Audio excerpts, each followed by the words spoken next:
এর আগে তোমরা শুনেছ সুজন দাশগুপ্তের কলমে একেনবাবুর গল্প হরপ্পার শিলালিপির প্রথম পর্ব।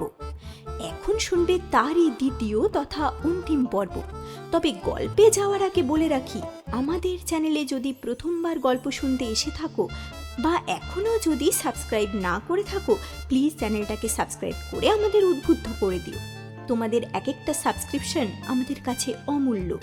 আর আমাদের সমস্ত গল্পের আপডেটস পেতে অবশ্যই বেল নোটিফিকেশন অল করে দাও। আর দেরি নয়, শুরু হচ্ছে সুজন দাশগুপ্তের কলমে একেনবাবুর গল্প হরপ্পার শিলালিপির দ্বিতীয় তথা অন্তিম পর্ব। আমরা অল্প পরেই একটা ছোট্ট অ্যাপার্টমেন্টে গিয়ে পৌঁছালাম। পোকোনোর এই দিকটা পুরনো, দু একটা ম্যানশন ছাড়া ছোট ছোট বাড়ি আর অ্যাপার্টমেন্ট বিল্ডিংয়ে ভরা। সংস্কারের অভাবে অনেকগুলোই জরাজীর্ণ অবস্থা। একটা ডুপ্লেক্স বিল্ডিংয়ের বাঁ দিকে দরজা খুলে বিল বললেন, এটাই প্রফেসরের অ্যাপার্টমেন্ট, কোনো কিছু সরানো হয়নি। ভিতরে ঢুকতে ঢুকতে একেনবাবু প্রশ্ন করলেন, আচ্ছা, মারা যাবার ঠিক আগে দিন দুয়েকের মধ্যে ওর বাড়িতে কি কেউ এসেছিলেন? কেবল সার্ভিসের একটি লোক এসেছিল। তার কাছে জেনেছি ওর কেবল টিভি কাজ করছিল না, ওই সার্ভিস কল ছিল। আর কুরিয়ার সার্ভিসের একটা লোক এসেছিল পার্সেল ডেলিভারি করতে। কিসের পার্সেল স্যার? বইয়ের। বলে একটা বেডরুম, যেটা প্রফেসর মনে হয় স্টাডি হিসেবে ব্যবহার করতেন, সেখানে ঢুকে টেবিলের ওপর রাখা বইয়ের একটা খোলা পার্সেল দেখালেন। টেবিলের ওপরে বেশ কয়েকটা ভাঙা পাথরের মূর্তি আর বেশ কিছু কাগজপত্র ছড়ানো। একেনবাবু দেখলাম বেশ খুঁটিয়ে খুঁটিয়ে সেগুলো দেখছেন। ও, একটা ইন্টারেস্টিং জিনিস, সেটাও আপনাকে দেখাই।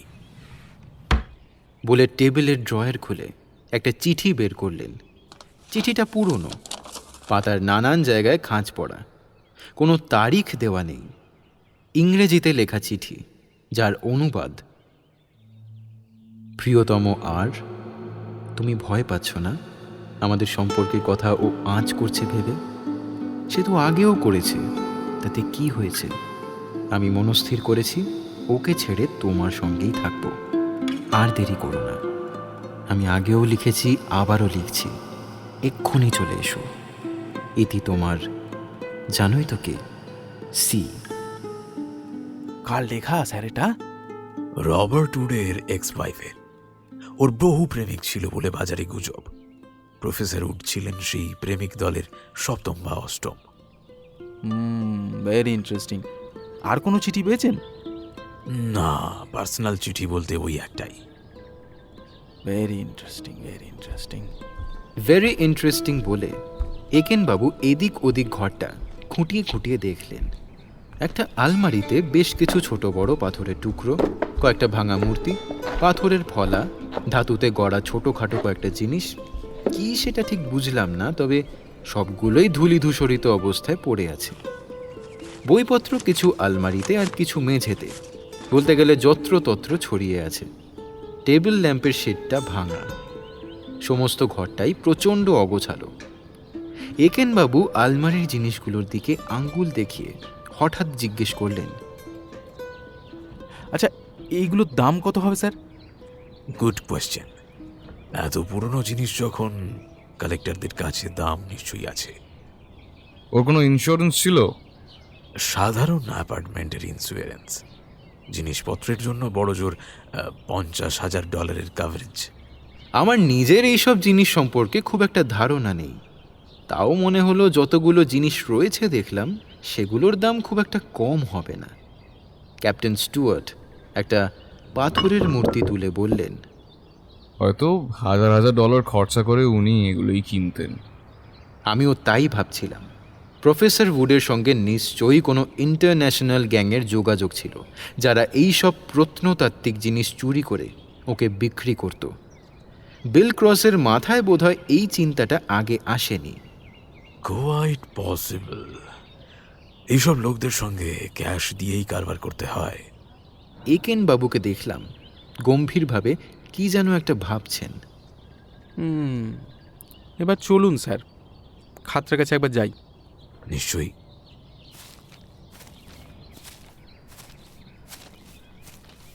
জায়গাটা খুব একটা দূরে নয়, হাঁটা পথে ওই মিনিট 5।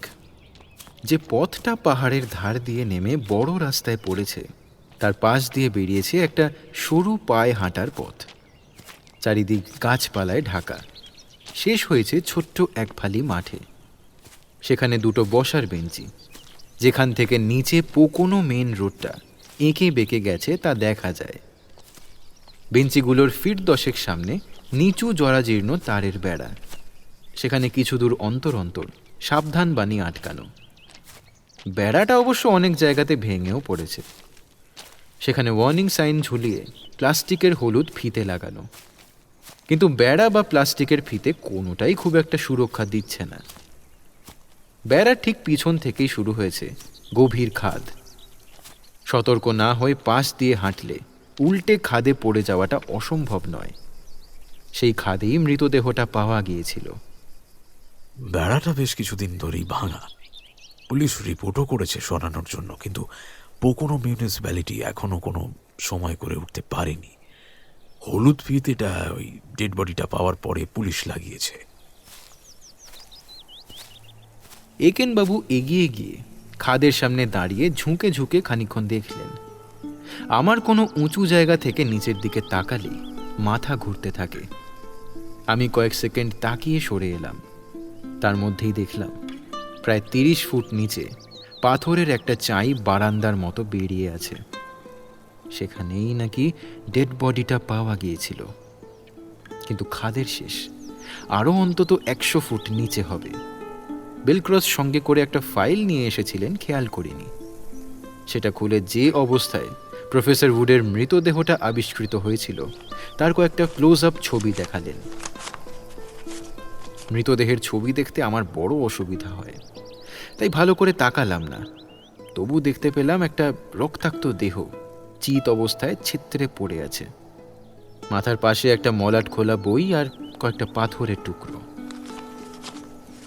একেনবাবু দেখলাম সব খুঁটিয়ে খুঁটিয়ে ছবিটা দেখছেন।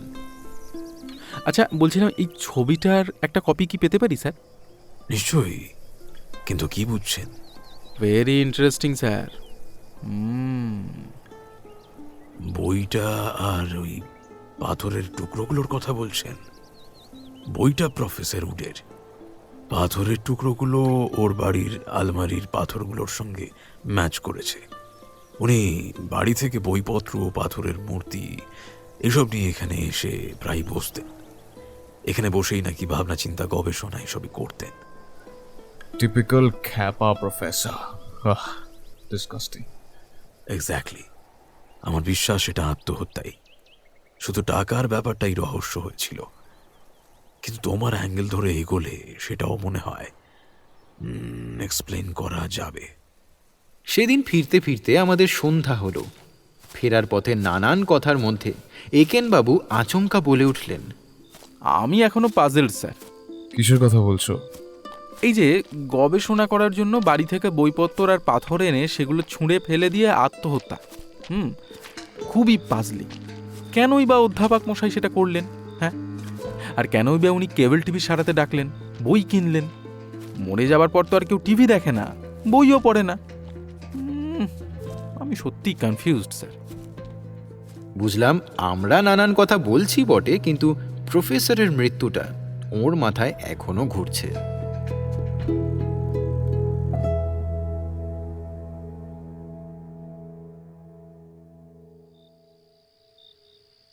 বাড়ি ফিরে হাত মুখ ধুয়ে একটু রিল্যাক্স করবার জন্যই অমিয় চক্রবর্তীর একটা কবিতার বই নিয়ে বসলাম। একেনবাবু দেখলাম বেলক্রসের কাছ থেকে আনা ছবিটা মগ্ন হয়ে দেখছেন। সেটা দেখতে দেখতেই আমাকে জিজ্ঞেস করলেন, কি পড়ছেন স্যার? এই অমিয় চক্রবর্তীর একটা কবিতা, শুনবেন? পড়ুন স্যার, পড়ুন। আমি অবশ্য এগুলো বুঝি না। আমি সঙ্গতি কবিতাটা পড়লাম। তোমার সৃষ্টি আমার সৃষ্টি, তার সৃষ্টির মাঝে যত কিছু সুর, যা কিছু বেসুর বাজে, মেলাবেন।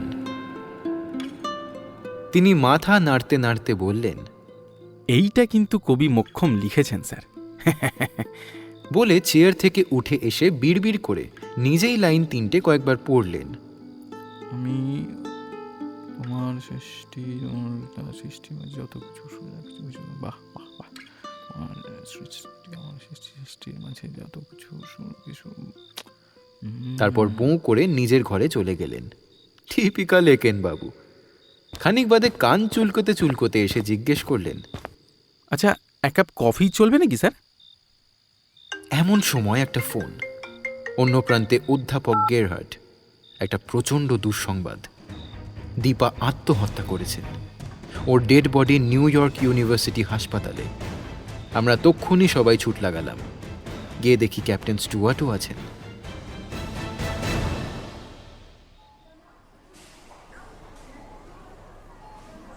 You know, news travels fast.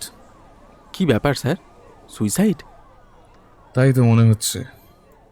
Dipa দেবী একটা সুইসাইড নোট রেখে গিয়েছেন। তার বয়ানটাও শুনলাম। শুভ, আমার জীবনের প্রয়োজন ফুরিয়েছে। আমি তোকে আশীর্বাদ করে যাচ্ছি, তুই সুখে থাক। মা। ডেড বডি অটোপসি না করে ছাড়া হবে না। শুভ দেখলাম লাল চোখে এক কোণে দাঁড়িয়ে কয়েকজনের সঙ্গে কথা বলছেন। তাদের কাউকেই আমি চিনি না, নিশ্চয়ই ওর বন্ধু বান্ধব। চেনা জানার মধ্যে একমাত্র ভৈরববাবু। তিনি বললেন, সোনা বৌদি হেভি ডোজে কোডিং খেয়েছেন, সম্ভবত শুভ কাজে চলে যাওয়ার পরপরই। ফিরে এসে দেখে সোনা বৌদি আর বেঁচে নেই। আমি জানতাম কোডিন ব্যথা কমানোর ওষুধ, কিন্তু এটা খেলে যে এত তাড়াতাড়ি মৃত্যু হতে পারে সেটা আমার জানা ছিল না। প্রমথও দেখলাম জানে। কোডিন, মরফিন বা যে কোনো ওপিয়েট বেশি খেলে সেন্ট্রাল নার্ভাস সিস্টেমে অ্যাটাক করে, ফলে কোমাতে চলে গিয়ে রেসপিরেটরি বা সার্কুলেটরি ফেলিওর হয়। একেন বাবু দেখলাম একটু গম্ভীর হয়ে গেছেন। এদিক ওদিক কিছুক্ষণ উসখুস করলেন। তারপর ক্যাপ্টেন স্টুয়ার্টকে কি যেন একটা বললেন। ক্যাপ্টেন স্টুয়ার্ট মনে হলো শেষে সম্মতি জানালেন। তারপর দুজনে গিয়ে শুভকে বারান্দায় ডেকে নিয়ে গেলেন। আমি আর প্রমথ পিছু পিছু গেলাম।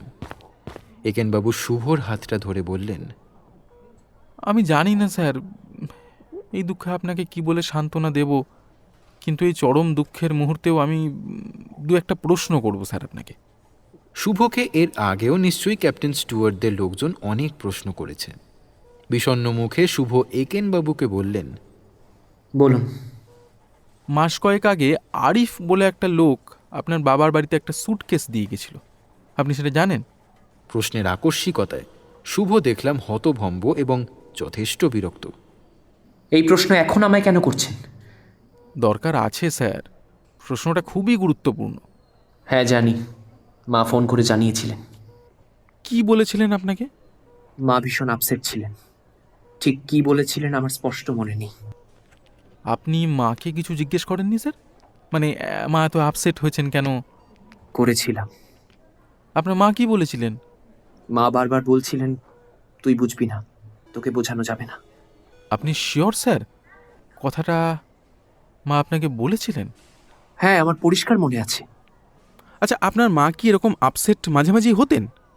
না না, মা খুব ধীর স্থির ছিলেন, চট করে বিচলিতও হতেন না। তাই আমি একটু চিন্তিতই হই, আর সেই জন্যই মাকে চলে আসতে বলি। আচ্ছা, শেষ প্রশ্ন স্যার, আপনি কি দিন 10-12-র মধ্যে নিউ ইয়র্কের বাইরে কোথাও গিয়েছিলেন?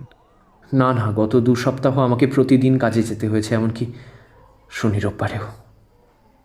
মা নায়াগ্রা দেখতে চেয়েছিল, ভেবেছিলাম গত উইকেন্ডে নিয়ে যাব, কিন্তু কাজের জন্য আর পারলাম না। আর কোনোদিন পারবো না, কোনোদিন পারবো না। আই এম সরি স্যার, কিন্তু থ্যাংক ইউ ভেরি মাচ।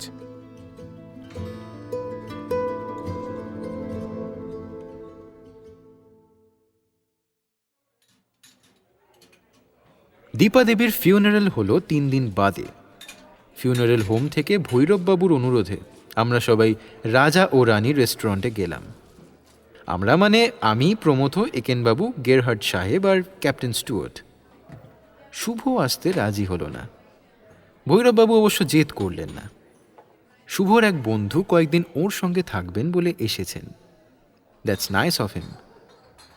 এ সময় একজনের কাছে থাকাটা অত্যন্ত প্রয়োজন। কোনো ফিউনারাল থেকে ফিরলে মনের যা অবস্থা থাকে আমাদেরও ঠিক তাই। প্রিয়জন বা পরিচিতকে চিরতরে হারানোর বেদনা তো থাকেই, সেই সঙ্গে জীবনের অসারতা, অনিত্যতা যেন আরও স্পষ্ট হয়ে মনটা ভারাক্রান্ত করে তোলে। শুভকে বাদ দিয়ে দীপা দেবীর মৃত্যু প্রফেসর গেরহার্টকে বোধহয় সব থেকে বেশি শোকাপ্লুত করেছে। অবশ্য ভৈরববাবুর মনও যথেষ্ট খারাপ, সেটা কাটিয়ে ওঠার জন্যই বোধহয় নিজেকে নানানভাবে ব্যস্ত রাখছেন। ওয়েটারকে অনেক রকম নির্দেশ দিলেন মেনু নিয়ে। রেস্টুরেন্টটাকে নতুন করে সাজানো হচ্ছে। নতুন একটা ভিডিও সিস্টেম পার্টি রুমে লাগিয়েছেন, সেটা সবাইকে ডেকে দেখালেন। দেওয়ালের ওয়ালপেপার বদলানো হয়েছে, অনেক নতুন ছবি টাঙানো হয়েছে দেখলাম।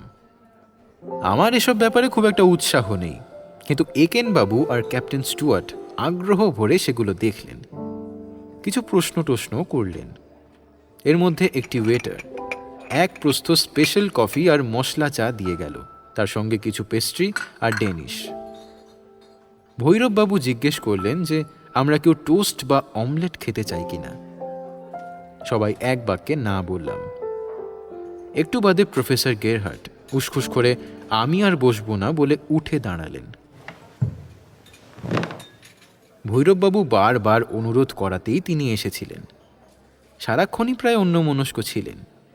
আসলে মানসিকভাবে দীপা দেবীর সঙ্গে যে উনি নিবিড়ভাবে জড়িয়ে পড়েছিলেন তাতে খুব একটা সন্দেহ নেই। একটু বসুন স্যার, আপনি আমাকে একটা কাজের ভার দিয়েছিলেন। যদিও দীপা দেবী সেই দায়িত্ব থেকে আমাকে মুক্তি দেন, তবু তার রিপোর্টটা অন্তত আপনাকে দিই। তার কি আর কোনো দরকার আছে? গলার স্বরেই স্পষ্ট যে সেটা জানার আগ্রহ ওর তরফ থেকে সম্ভবত নেই। আছে স্যার, আপনি শুনলেই বুঝতে পারবেন। গেরহার্ট সাহেব অত্যন্ত ভদ্রলোক, অনিচ্ছা সত্ত্বেও বসলেন।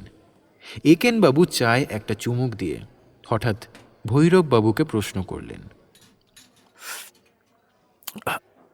আচ্ছা স্যার, আপনি এর মধ্যে দীপা দেবীকে নিয়ে পোকোনোতে গিয়েছিলেন?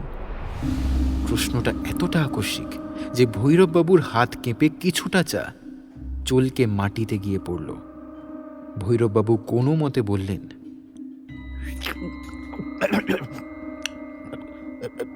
তার মানে? মানেটায় পড়ে আসছি স্যার, কিন্তু সত্যি কথা বলবেন, কারণ আপনি গিয়েছিলেন কিনা সেইটা কিন্তু টোল বুথের রেকর্ড থেকে স্টুয়ার্ট সাহেব অতি সহজেই বের করতে পারবেন। তাছাড়া পোকোনোতে আপনাকে দেখেছেন এমন লোকও আছেন। চায়ের কাপটা ভৈরববাবু তখনও ধরে আছেন, কিন্তু হাতটা অল্প অল্প কাঁপছে। একটু চুপ করে অনুচ্চ স্বরে বললেন, হ্যাঁ, গিয়েছিলাম। কেন স্যার? ভৈরববাবু চুপ। প্রফেসর উডের সঙ্গে আপনার দেখা হয়েছিল সেটা কিন্তু আমি জানি, কিন্তু কেন গিয়েছিলেন আর কি ঘটেছিল সেখানে সেইটা স্যার আপনার মুখ থেকেই শুনতে চাই। কিচ্ছু লুকাবার চেষ্টা করবেন না প্লিজ। এবার দেখলাম ভৈরববাবু একেবারে ফ্যাকাশে হয়ে গেছেন। মুহূর্তের মধ্যে যে কারোর গলা ভেঙে যেতে পারে সেটা আমি এই প্রথম দেখলাম। সোনা বৌদি পোকোনোতে যেতে চাইছিলেন। আমি ভেবেছিলাম বেড়াতে যেতে চান। সেখানে পৌঁছানোর পর উনি প্রফেসর উডের ঠিকানা দিলেন, বললেন ওর সঙ্গে দেখা করতে চান। প্রফেসর বাড়িতে ছিলেন না। পাশের বাড়ির একজন বললেন যে প্রফেসর উপরে একটা টিলায় বসে পড়াশোনা করেন। সেখানে সোনা বৌদিকে নিয়ে যেতেই সোনা বৌদি এগিয়ে গিয়ে ওর সঙ্গে কথাবার্তা শুরু করেন। আমি একটু দূরে দাঁড়িয়ে দেখছিলাম সবটাই, কিন্তু ভালো করে কিছু শুনতে পাইনি, বিশ্বাস করুন। যা শুনেছিলেন তাই বলুন স্যার, আর ঠিক কি কি ঘটেছিল সেটাও বলুন। প্রফেসর বেঞ্চে বসে একটা বই পড়ছিলেন। সোনা বৌদি তার সামনে গিয়ে একটা পাথর ওনাকে দিতেই উনি অবাক হয়ে উঠে দাঁড়ালেন। এই পাথরটা আপনার। এটা আপনি কোত্থেকে পেলেন? সব বলছি, কিন্তু তার আগে বলুন দেবেশ রায়কে মারা হলো কেন? বা ওই রকমই একটা কিছু। প্রফেসর কথাটা শুনে কয়েক পা পিছিয়ে গেলেন। সোনা বৌদি এগিয়ে গিয়ে পাথর শুদ্ধ ওর হাতটা চেপে ধরে বললেন, এই পাথরটা আপনার, কিন্তু আমাকে বলতেই হবে কেন আমি আমার স্বামীকে হারালাম। বলুন, কি হলো বলুন, চুপ করে থাকবেন না। কেন আমি আমার স্বামীকে হারালাম সেই প্রশ্নের উত্তর দিন। তারপর এগোতে এগোতে সোনা বৌদি আরও কিছু বললেন। প্রফেসর পিছোচ্ছিলেন, কিছু একটা বোঝাবার চেষ্টা করছিলেন, কিন্তু আমি শুনতে পাইনি ঠিক। তবে তবে সোনা বৌদির এই মূর্তি আমি আগে দেখিনি। ওকে প্রায় উন্মাদিনীর মতো মনে হচ্ছিল আমার। সমস্ত ব্যাপারটা এত দ্রুত ঘটছে যে আমার বোধ বুদ্ধি লোপ পেয়েছিল। প্রফেসর ওর হাত ছাড়াবার জন্য চেষ্টা করছিলেন, না পেরে শেষে ঝটকা দিয়ে নিজেকে ছাড়িয়ে পালাতে গিয়ে খাদের মধ্যে পড়ে গেলেন। সমস্ত ঘটনাটাই কয়েক মিনিটের মধ্যে শেষ। সোনা বৌদি তখন ভীষণ কাঁদছিলেন, বলছিলেন,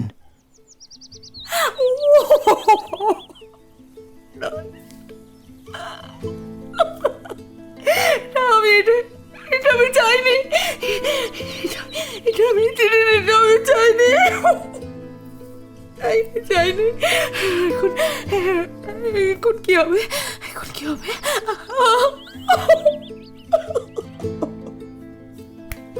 আমিও পুরো নার্ভাস। কি করা উচিত কিছুই বুঝতে পারছিলাম না। ভীষণ ভয় পেয়ে কোনো মতে সোনা বৌদিকে গাড়িতে তুলে আমি চলে আসি। বিশ্বাস করুন, প্রফেসরের মৃত্যুটা একটা অ্যাক্সিডেন্ট।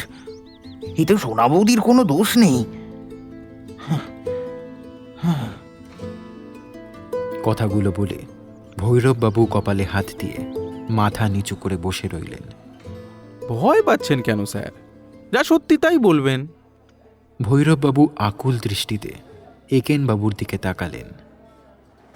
আমরা সবাই একেবারে হতবাক হয়ে বসে আছি। ক্যাপ্টেন স্টুয়ার্ট ভৈরববাবুকে নিয়ে যাওয়ার পরে প্রমথ প্রথমে বলল, আপনি তো অবাক করলেন মশাই। আচ্ছা, আপনি কি করে জানলেন যে ভৈরববাবু প্রফেসর উডের মৃত্যুর ব্যাপারটা জানেন? সন্দেহটা একটু একটু করে হচ্ছিল স্যার, কিন্তু দীপা দেবীর সুইসাইডের পর প্রায় নিশ্চিত হলাম। ধুর, হেয়ালি ছেলে, ভালো করে ব্যাপারটা বলুন তো, আর একটু সহজ করে বলুন। ভাবিকে তো আবার লিখতে হবে আপনার কীর্তি কাহিনী। সহজ করে না বললে ওর মাথায় ঢুকবে না। একেনবাবু আমার দিকে তাকিয়ে বললেন, প্রমথবাবু না স্যার, সত্যি। ওর কথায় কান দেবেন না, আপনি যেমনভাবে বলতে চান বলুন। একেনবাবু বাকি চাটুকু খেয়ে শুরু করলেন। আসলে দীপা দেবীর কেসটাতে কতগুলো ব্যাপার আমাকে ভীষণ কনফিউজ করেছিল। এক নম্বর হচ্ছে, দেবেশবাবুর হরপ্পা বিশেষজ্ঞ না হয়েও হরপ্পায় যাবার সুযোগ কেন পেলেন তিনি, ঠিক আছে? আর 2 নম্বর, স্বামীর মৃত্যুর 4 বছর বাদে তার একটা সুটকেস পেয়ে দীপা দেবী অত বিচলিত হলেন। আর 3 নম্বর হচ্ছে, সেই সুটকেস থেকে একটা পাথর দীপা দেবী নিয়ে এলেন, কিন্তু সেটা হারিয়ে মানসিকভাবে বিধ্বস্ত হয়েও সেটা ফেরত পাওয়ার কোনো চেষ্টা করলেন না। কোনো প্রশ্নেরই সদুত্তর খুঁজে পাচ্ছিলাম না স্যার। এরপর পোকোনোতে গিয়ে রবার্ট উডের মৃত্যুর ব্যাপারে যা শুনলাম তাও বেশ কনফিউজিং। আচ্ছা, কেনই উনি হরপ্পা থেকে ফিরে এসে মাত্র 1 বছরের বিবাহিত স্ত্রী ম্যাডাম ক্লারাকে সম্পত্তির অধিকাংশ জিনিস দিয়ে ডিভোর্সে রাজি হলেন? কাকে তিনি কিছুদিন অন্তর অন্তর মোটা টাকা দিতেন? আর কেনই বা তিনি ম্যাডাম ক্লারার পুরনো একটা প্রেমপত্র রেখে দিয়েছিলেন? কেন উনি হঠাৎ আত্মহত্যা করতে গেলেন, যেখানে 2 দিন আগেও আত্মহত্যার কোনো ইচ্ছে তার ছিল না? Frankly sir, I had no clue. কি থেকে যে কি হচ্ছে। তারপরে এই বাপি বাবু আমার চোখ খুলে দিলেন। আমি? হ্যাঁ স্যার, ওই যে সেই কবিতাটা, যত কিছু সুর যা কিছু বেসুর বাজে মেলাবেন, মনে নেই? ঠিক তখনই আমার মনে হলো দেবেশবাবুর মৃত্যু, প্রফেসর উডের মৃত্যু, এগুলো সব বিচ্ছিন্ন ঘটনা নয় স্যার। ধীরে ধীরে ক্লিয়ার হতে শুরু করলো প্রফেসর উডের পাশে পাওয়া পাথরের টুকরোগুলোর সঙ্গে দীপা দেবীর পাথরের মিলটা। এত কথা না বলে বলুন না ব্যাপারটা কি। বলছি স্যার, বলছি। দেবেশবাবু রিটায়ার করার কিছুদিন আগে একটা ফেলোশিপ পেয়ে আমেরিকাতে এসেছিলেন। হ্যাঁ, প্রথমে স্ট্যানফোর্ডে গিয়েছিলেন, পরে প্রিন্সটনে যান। প্রিন্সটনে কাজ করছিলেন প্রফেসর উডের সঙ্গে। প্রফেসর উড তখন রিটায়ার করে রিসার্চ প্রফেসর। আচ্ছা, ধরে নিচ্ছি যে নিজের বাড়িতেই রিসার্চের অনেক কাজ তিনি করতেন। সেই সূত্রে দেবেশবাবুর সঙ্গে রবার্ট উডের স্ত্রী ক্লারার পরিচয় হয়। রবার্ট উডের অজান্তেই সেই চেনা জানাটা দ্রুত গতিতে ঘনিষ্ঠতার পর্যায়ে পৌঁছায়। প্রফেসর উড সেটা জানতে পারেন। সেই নিয়ে তাদের মধ্যে ঝগড়াঝাটি হয়, নিশ্চয়ই হয়। কিন্তু এইবার হলো মুশকিল। হ্যাঁ, রিসার্চের কাজে প্রফেসরকে যেতে হবে হরপ্পায়। নিজের সুন্দরী স্ত্রীকে ওর বিশ্বাস নেই, দেবেশবাবুকেও নয়। তখন রবার্ট সাহেব একটা প্ল্যান ফাঁদলেন। উনি দেবেশবাবুকে হরপ্পায় ওর সঙ্গে যেতে বললেন। যদিও দেবেশবাবুর কাজ হরপ্পার ওপরে নয়। মনে আছে স্যার ওই স্টুয়ার্ট সাহেবের বন্ধু স্ট্যানফোর্ডের সেই প্রফেসরের কথা, যিনি খুব অবাক হয়েছিলেন দেবেশবাবুর হরপ্পা যাবার কথা শুনে? আচ্ছা, ধরে নিচ্ছি দেবেশবাবুর খরচাপাতি প্রফেসর উড নিজেই দিয়েছিলেন। ম্যাডাম ক্লারাকে দেবেশবাবুর হাত থেকে রক্ষা করার জন্য এটা কোনো খরচই নয়। দেবেশবাবুও প্রস্তাবে রাজি হলেন। হয় ওর নেশা কেটে গিয়েছিল, নয়তো উনি ভয় পাচ্ছিলেন যে প্রফেসর যদি ওর অফিসে ব্যাপারটাকে রিপোর্ট করে দেন তাহলে আর কেলেঙ্কারি হবে। বাকি প্রোগ্রাম ক্যান্সেল করে উনি দেশে ফিরে এলেন। এই জন্যই ওর ফেলোশিপে স্ট্যানফোর্ড যাওয়ার কথা থাকলেও উনি কিন্তু আর যেতে পারেননি। তারপর দীপা দেবীকে বলে দেবেশবাবু হরপ্পায় গেলেন। একটা প্রশ্ন, দেবেশবাবু যে রবার্ট উডের সঙ্গে যাচ্ছেন সেটা দীপা দেবীকে জানালেন না কেন? ভেরি গুড কোশ্চেন স্যার, একটু বাদেই সেখানে আসছি। হ্যাঁ, যা বলছিলাম, প্রফেসর উড সাহেব যেটা বোঝেননি সেটা হলো ম্যাডাম ক্লারা কিন্তু দেবেশবাবুর জন্য একেবারে পাগল। কিন্তু উনি নিশ্চয়ই ফাটা মাসের মাঝখানে স্যার। একদিকে দীপা দেবী ম্যাডাম ক্লারাকেও এড়াতে পারছেন না, আবার প্রফেসর উডেরও ভয় আছে। হরপ্পায় ফোনে যোগাযোগ করতে পারাটা কঠিন। তাই মনে হয় ম্যাডাম ক্লারা তার মনের কথা জানিয়ে দেবেশবাবুকে একটা চিঠি লিখেছিলেন। হয়তো একাধিক চিঠি লিখেছিলেন, কিন্তু তার একটা ওই রবার্ট উডের চোখে পড়ে যায়। এটুকু বলে আমার দিকে তাকিয়ে একেনবাবু বললেন, প্রফেসর উডের বাড়িতে যে চিঠিটা আপনি আর ক্যাপ্টেন স্টুয়ার্ট দেখেছিলেন, সেটা প্রফেসর উডকে উদ্দেশ্য করে কিন্তু লেখা নয়। সেটা দেবেশবাবুকে উদ্দেশ্য করে লেখা চিঠি। প্রিয়তম আর, ওই আরের অর্থ রয়, দেবেশবাবুর পদবী, রবার্ট নয়। আমার বিশ্বাস ওই চিঠিটাই প্রফেসর উডের হাতে কোনো না কোনোভাবে পৌঁছেছিল। মানুষের মন বিচিত্রভাবে কাজ করে স্যার। কেন ম্যাডাম ক্লারার আর কোনো চিঠি বাড়িতে না রেখে শুধু এই চিঠিটাই প্রফেসর রেখে দিয়েছিলেন, সেটা মনোবিদরাই বলতে পারবেন। যাই হোক, প্রফেসর উড নিশ্চয়ই এই চিঠিটা দেখে ক্ষেপে উঠলেন। তারপর কি হলো আমরা কিন্তু শুধু সেটা অনুমান করতে পারি স্যার। আমার ধারণা দেবেশবাবু ভয়ঙ্কর কিছু একটা ঘটবে আশা করেছিলেন। সেই ভয়ে সুটকেস প্যাক করে ক্যাম্প ছেড়ে পালাবার উদ্দেশ্যে স্টেশনে যাচ্ছিলেন। ওদের দুজনের মধ্যে তিক্ততা এমন পর্যায়ে পৌঁছেছিল যে দেবেশবাবু ওর রিসার্চ পণ্ড করার জন্য ওদের যেটা সব থেকে দামি আবিষ্কার, সেই পাথরটা নিজের সুটকেসে প্যাক করে নিয়ে পালাচ্ছিলেন। কিন্তু অদৃশ্য হতে পারার আগেই তিনি খুন হন। প্রফেসর উড নিজেই দেবেশবাবুকে খুন করেছিলেন না অন্য কেউ ওর হুকুমে খুন করেছিল সেটা জানা অসম্ভব স্যার। তবে উনি যে দেবেশবাবুর মৃত্যুর জন্য দায়ী সে বিষয়ে আমি নিশ্চিত। এই ওয়েট আ মিনিট, এটা তো স্রেফ আপনার কল্পনা বলে আমি উড়িয়েই দিতে পারি। হ্যাঁ, তা পারেন স্যার, কিন্তু তাহলে প্রফেসর উডের পরের অ্যাকশনগুলো এক্সপ্লেন করতে পারবেন না। তার মানে? একটু ভাবুন স্যার, প্রফেসর ফেরা মাত্র ম্যাডাম ক্লারা ডিভোর্স চাইলেন। আর প্রফেসর উচ্চবাচ্য না করে ম্যাডামকে বাড়ি, গাড়ি ইত্যাদি যা প্রপার্টি তার থেকে অনেক বেশি কিছু দিয়ে দিলেন। কেন? I don't know. তার একটা সম্ভাব্য কারণ এই স্যার যে প্রফেসর উডের সঙ্গে যখন দেবেশবাবুর ঝগড়া চলছে তখন দেবেশবাবু নিশ্চয়ই আঁচ করতে পেরেছিলেন যে ওর জীবন সংশয় হতে পারে। সেটা তিনি ম্যাডাম ক্লারাকে জানিয়েছিলেন। দেবেশবাবুর মৃত্যুর পর সেইটাই হয়ে দাঁড়ালো ম্যাডাম ক্লারার তুরুপের তাস। প্রেমিককে তিনি পেলেন না, কিন্তু তার জন্য খেসারত পুরোপুরি আদায় করলেন। শুধু তাই না, আমার বিশ্বাস ডিভোর্সের পরেও যখন প্রয়োজন হতো সোজা এসে 10-15 হাজার ডলার নিয়ে চলে যেতেন। টাকা না দিলে পুলিশের কাছে সব কিছু জানিয়ে দেবেন, এইসব ভয় দেখাতেন। প্রফেসরের ভাড়ার যখন শূন্য হয়ে আসে তখন ম্যাডাম ক্লারা ক্যালিফোর্নিয়া চলে যান। বুঝলাম, কিন্তু দীপা দেবী কেন সন্দেহ করলেন স্বামীর মৃত্যুর সঙ্গে রবার্ট উড জড়িত? দীপা দেবীর চরিত্রটা স্যার মোস্ট কমপ্লেক্স। উনি পাথরটা নিয়ে এসেছিলেন অনেক ঝুঁকি নিয়ে। এই সব জিনিস বাইরে আনা যে বেআইনি, নিশ্চয়ই উনি সেটা জানতেন। তবু ওটা এনেছিলেন কারণ যার প্রাপ্য উনি চেয়েছিলেন তাকেই ওটা ফেরত দিতে। উনি জানতেন যে কার সঙ্গে দেবেশবাবু হরপ্পা গিয়েছিলেন, তবে জানতেন না যে কোথায় তার সঙ্গে যোগাযোগ করা যাবে। নিজের অজান্তেই ওকে সাহায্য করলেন এই প্রফেসর গেরহার্ট। দীপা তো প্রফেসর উড সম্পর্কে কিছু জানতে চাননি, আমি বরং উদ্যোগী হয়েছিলাম। হ্যাঁ, তা জাননি স্যার, কিন্তু পাথরের প্রসঙ্গটা কিন্তু উনিই তুলেছিলেন। শুধু তাই না, বলেছিলেন পাথরটা উনি সঙ্গে করে নিয়ে এসেছিলেন। আচ্ছা বলুন দেখি, স্বামীর মৃত্যু কাহিনীতে এই পাথরের গল্পটা যোগ করা একটু অবান্তর নয়? কিন্তু দীপাদেবী জানতেন যে এই পাথর সম্পর্কে ইন্টারেস্ট কিন্তু শুধু কয়েকটা লোকেরই থাকবে।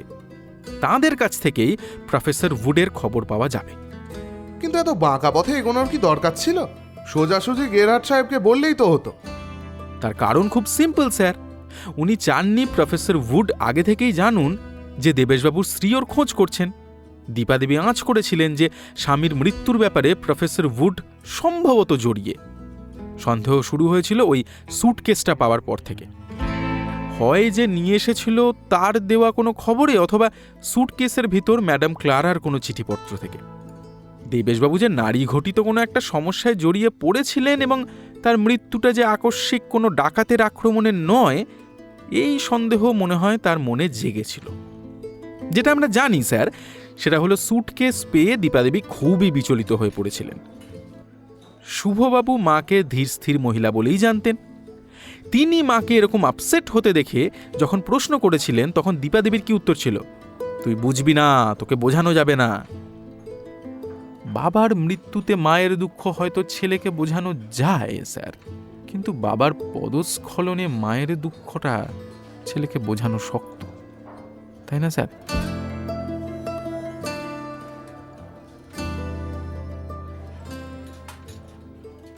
দীপাদেবী একজন রিমার্কেবল লেডি স্যার। ওর কর্তব্য জ্ঞান প্রবল। বহুমূল্য পাথরটা উনি যার প্রাপ্য, যিনি এর সুব্যবহার করতে পারবেন, তাঁর হাতেই ফিরিয়ে দিতে চেয়েছিলেন। অন্যপক্ষে she was in a mission to find the truth. হ্যাঁ, তা বুঝলাম, কিন্তু ভৈরববাবু এ ব্যাপারে জড়িত সেটা সন্দেহ করলেন কেন? কারণ মনে হলো স্যার, এই ব্যাপারে যিনি ওকে সাহায্য করতে পারেন তিনি হলেন ভৈরববাবু। ভৈরববাবুকে দীপাদেবী বহুদিন ধরে চিনতেন। তিনি ছিলেন প্রায় ভাইয়ের মতো এবং ওর প্রতি নিবেদিত প্রাণ। একমাত্র তাঁর সাহায্যই চাওয়া যায় প্রফেসর উডের বাড়িতে পৌঁছে দেবার জন্য। ওই একটা জায়গাতেই আমি একটু চান্স নিয়েছিলাম স্যার। শুভর কোনো বন্ধুর সাহায্য তিনি নিতে পারতেন, কিন্তু আমার মনে হয়েছিল এই মিশনে ছেলের কোনো বন্ধুকে তিনি জড়াবেন না। কিন্তু দেখলাম ভৈরববাবু কি চেপে ধরতেই বেশ মিলে গেল। তাহলে পাথর চুরি যাওয়ার ব্যাপারটা পুরো সাজানো? হ্যাঁ স্যার, হয়তো ভৈরববাবুর সঙ্গে পরামর্শ করেই গল্পটা বানিয়েছিলেন, কিন্তু প্রফেসর উডের মৃত্যুর জন্য তিনি যে দায়ী, এই চিন্তাটা কিছুতেই মন থেকে সরাতে পারছিলেন না। সেই জন্যই এই ঘটনার পরে উনি মানসিকভাবে একেবারে বিধ্বস্ত হয়ে পড়েছিলেন। এর মধ্যে অধ্যাপক গেরহার্ট আমাকে নিযুক্ত করলেন চুরির কিনারা করতে। তখনই হলো মুশকিল। খবরটা শুনে ভৈরববাবু নিশ্চয়ই ওকে সতর্ক করেছিলেন, কারণ ওর আবার আমার ক্ষমতার প্রতি একটু বেশিই আস্থা। তাই প্রথমে হ্যাঁ বলেও দীপাদেবী পরে পিছিয়ে যান। ভৈরববাবু স্যার নিশ্চিত হতে চাইছিলেন যে চুরি নিয়ে আমি আর কোনো তদন্ত করছি না। তাই বাপিবাবুকে দিয়ে একটু কনফার্ম হওয়ার চেষ্টা করছিলেন। চুরি রহস্যের সমাধান হয়ে গেলে তো উনিও সমস্যায় পড়বেন। এদিকে বাঁচার ইচ্ছে দীপাদেবীর ফুরিয়েই আসছিল, সেটা তো দেখলেনই স্যার। আমি আর প্রমথ একেবারে চুপ। প্রফেসর গেরহার্ট শুধু মাথা নেড়ে বললেন, হোয়াট আ ট্র্যাজেডি।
সমাপ্ত হলো একেনবাবুর গল্প হরপ্পার শিলালিপি। কাহিনী সুজন দাশগুপ্ত, গল্প পাঠ ও বাপির চরিত্রে অনুভব, একেনবাবুর চরিত্রে রণদীপ, প্রমথর চরিত্রে অর্ণব, ভৈরব মিত্রের চরিত্রে রক্তিম, প্রফেসর গেরহার্টের চরিত্রে ইন্দ্রনীল, বিলক্রসের চরিত্রে কৌশিক। অন্যান্য চরিত্রে ছিল অন্বেষ, পূজা, সমাপন ও লিও। শব্দ গ্রহণ করেছে বিশ্বদীপ, আবহ সৃষ্টি করেছে ম্যাক্স, বিশেষ সহযোগিতায় লিও। গল্পটির নাট্যরূপ দিয়েছে নীল। এপিসোড ডিরেকশনে ছিলাম আমি স্মিতা এবং অনুভব। আর এই সুন্দর পোস্টারটি ডিজাইন করেছে ঋদ্ধিরাজ। টিম থ্রিলারল্যান্ডের তরফ থেকে ধন্যবাদ জানাই শ্রীমতী সমিতা দাস দাশগুপ্তকে এই প্রকল্পে আমাদের পাশে থাকার জন্য। তাহলে কেমন লাগলো আমাদের আজকের গল্প জানাও কমেন্ট করে। যদি ভালো লেগে থাকে তাহলে ভিডিওটাই একটা লাইক করে দিও আর শেয়ার করে দিও সবার সঙ্গে। আর এখনও চ্যানেলটাকে সাবস্ক্রাইব না করা থাকলে প্লিজ করে দাও। আজকের মতো এই পর্যন্তই, আবার দেখা হচ্ছে আগামী গল্পে। টিম থ্রিলারল্যান্ডের তরফ থেকে সবার জন্য রইল এক রাশ শুভেচ্ছা। সবাই ভালো থেকো, ভয়ে থেকো।